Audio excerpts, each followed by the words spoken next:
Hey guys, it's Joy here, and today I'm going to be doing a college advice video for you guys because I know I have a ton of viewers who are in high school, who are juniors, seniors, sophomores, who are thinking about going to college and have sent me tons of questions. Thank you for sending me your messages on Kick and on Instagram and on Twitter.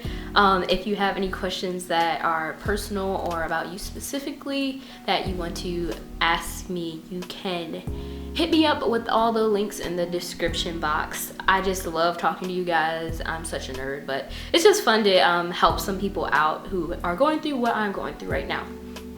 So the point of this video is to tell you guys how I scored over a 30 on the ACT, a 31 to be exact, and that is within the 98th percentile of all ACT takers, which means that I scored higher than 98% of people who took the ACT. So basically I'm just gonna ramble off all my top tips for you guys because I know there are tons of videos blabbing and then you get to it and it's like, oh, you have to pay for this, oh, you have to pay for this.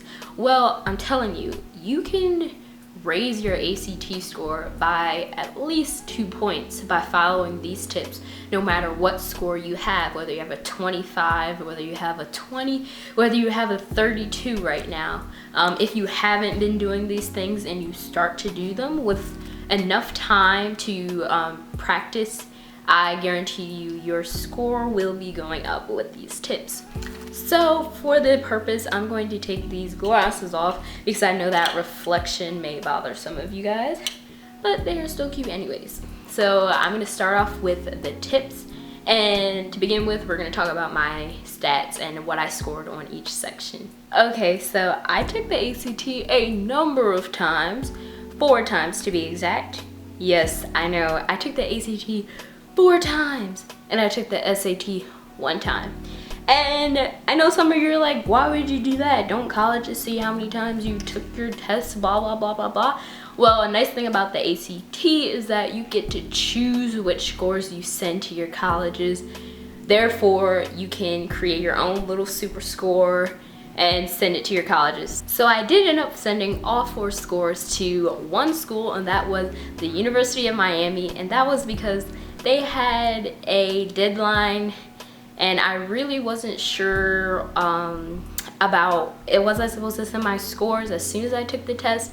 So the first time I took the test, I sent them automatically, and it was just a whole thing because I didn't know how to choose what test to send.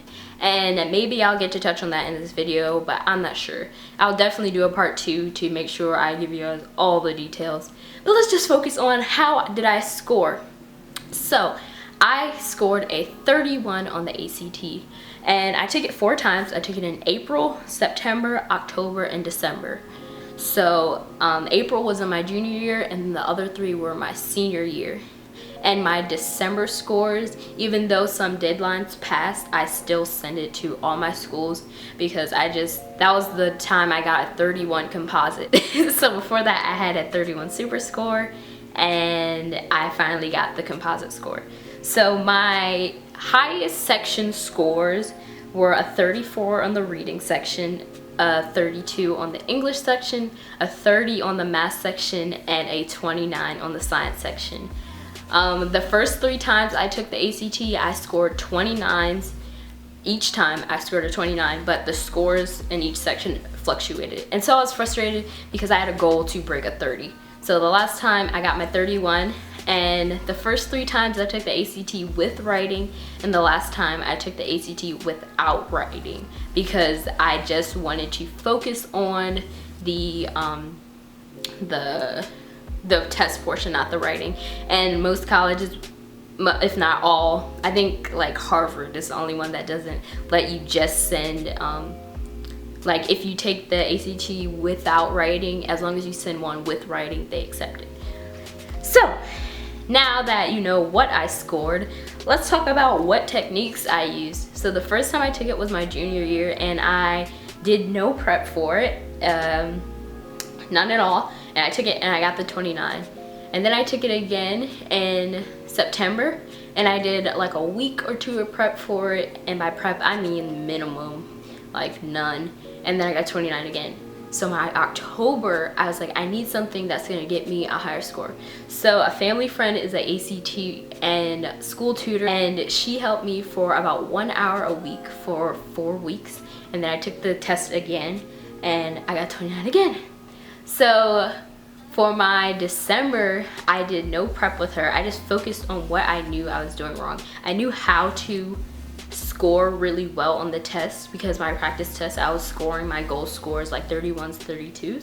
So I just needed to do it when I took the test. So here's everything that I did and that you should do if you are trying to break that 30 mark and just refine your skills for the ACT. Because if you've taken it, or if you've taken practice tests, the test doesn't change.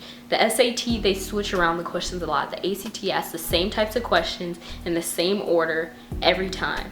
And the questions get progressively harder as you go in every section except the reading section with the passages. So I am going to give you like 5 tips, so this video isn't super long, that I think are really important. One is you have to make the decision on whether you want a really good score. And by this I mean, do you want to do practice tests?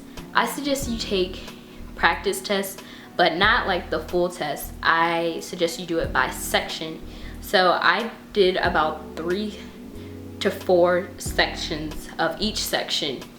So totaling like 4 practice tests to practice. And basically what you're gonna do is get a notebook like this, or any type of notebook. And what I did was I would write down the practice test. So you probably can't see it, but this was a science test. And I wrote down, and I circled the questions I got wrong. Okay, and when I looked at the questions I got wrong, I looked through them and saw and kind of identify what types of questions these were. Because what you will notice is you're gonna miss the same types of questions every time, and that's why you will miss the same types of questions every time, and that is why your score might not go up or maybe even go down. So basically I just did those, and as you can see, I filled this notebook with a lot of test prep. And basically that's when I decided. So once you do about 2 of the practice tests, then you're going to focus on the sections that you are the weakest in, because those should be the easiest to bring up. Because once you get a score in the 30s, it's hard to bring up. But if you have a score in the 20s, then it's easy to find the mistakes you're making and learn the test. Because the test, if you memorize how the test is, the types of questions they ask, then you're gonna bring up your score. So once you target your weak points and focus on them and memorize the types of questions you've been missing, practice those types of questions, find them in the ACT practice. So you might be wondering, well, where did I get these practice tests? Well, there are some free test booklets online. I used the McGraw-Hill 10 ACT practice test. It does not need to be the ACT brand. I promise you, even though people swear by, oh, you can only use this because it's ACT certified. No, that's just a way to make money. Get yourself a cheap little ACT book, free or cheap. Go to Amazon, go to Dollar Tree. I don't know where they, like wherever they sell them, and do some practice tests. Because once you scored the same score 3 times in a row like I did, I realized that maybe I should do some practice. And you realize that the test is the same every time, and that's when you really start to bring your score up. So the last point I should make is that the math test of the ACT does not have formulas. So the SAT has a formula page in the beginning, but the ACT does not. So this is how most people lose their points, because you'll get to a question and it'll say find the midpoint of this and this. Well, you gotta know the formula. You have to have them memorized. So I'm gonna do a blog post of the ACT formulas you have to know eventually.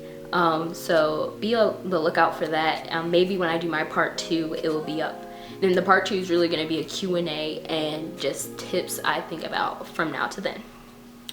So this video is probably kind of long right now, but I just want to make sure that you guys can stay focused. I know ACT season is coming up. If you're a junior, I recommend taking it 1 to 2 times this year and 1 to 2 times your senior year. I did 1 and 3, but if you take it your junior year, wait, take it twice your junior year if you're in pre-calc. If you're not in pre-calc your junior year, just take it once, because there are a couple of pre-calc questions in the math section which could lead you to lose points. And basically, if you end up taking it one time, just do a practice test all the way through and see how you score. And your senior year, you're gonna be focused on college admissions and apps. So it was just convenient to have a couple of the tests out of the way so I could make my college list off of that and stuff like that. So please comment questions, send me messages, and request videos for this college series, because I know you guys have been saying that you liked it, and I'm glad to hear that. So that is everything I have for you guys, and I'll be doing a life update soon because there's so much that's been happening. And I got a message from a girl saying she wanted some new kid updates. I'm not even new anymore, but I'm gonna do that for you guys. So that's everything I have to say, and I'll talk to you next time.